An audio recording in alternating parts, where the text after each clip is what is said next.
ಸಾಲವಲ್ಲವೆಂದು ಅರಿಯುತ್ತೇನೆ ಮಹಾಪ್ರಭು. ಸಾಲದು ನಿಮ್ಮ ಅಪ್ಪಣೆಯ ಪಾಲನೆ, ಕಣ್ತೆರೆಯಬೇಕು ನಿಮ್ಮೊಳಗಿನ ವಿವೇಕವು. ಹಾಗಾದರೆ ಉತ್ತಮ. ತಂದೆಯು ಬದುಕುತ್ತಾನೆ, ಕಂದನು ಬದುಕುತ್ತಾನೆ.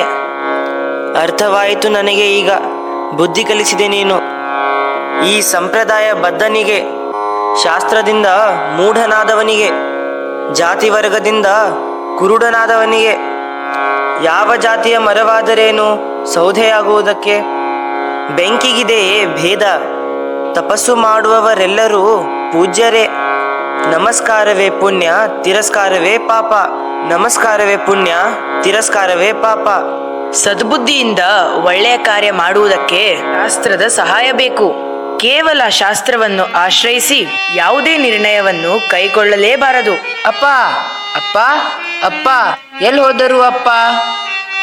ಹೂ ತೆಗೆದನು ಬಿಟ್ಟು ಏನು ಮಾಡುವವನು? ಯಾರೀ ಮಹಾಪುರುಷ? ದೇವನನ್ನೇ ಹೋಲುತ್ತಾನೆ.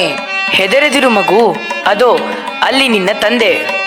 ಆ ಕಂದ, ಕಂದ, ಕೈ ಮುಗಿ ಕಂದ.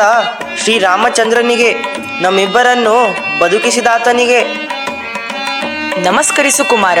ಈ ತಪಸ್ವಿಗೆ ಆ ಋಷಿಯ ಕೃಪೆಯಿಂದಲೇ ನಿನಗೆ ಈಗ 2ನೇ ಜನ್ಮ. ಆಯಿತು ಮಹಾಪ್ರಭು. ನಮಸ್ಕಾರವೇ ಪುಣ್ಯ, ತಿರಸ್ಕಾರವೇ ಪಾಪ.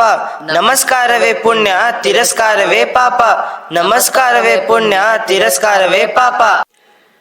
ಶ್ರೀರಾಮನು ತನ್ನ ಮಹೋನ್ನತ ವ್ಯಕ್ತಿತ್ವದಿಂದ ಬ್ರಾಹ್ಮಣನ ಮನ ಪರಿವರ್ತಿಸಿ ಇಡೀ ಜಗತ್ತಿಗೆ ಮೇಲು ಕೀಳೆಂಬುದರ ಅರಿವು ಮೂಡಿಸಿ ಸಮಾಜಕ್ಕೆ ಒಬ್ಬ ಆದರ್ಶ ಪುರುಷನಾದನು.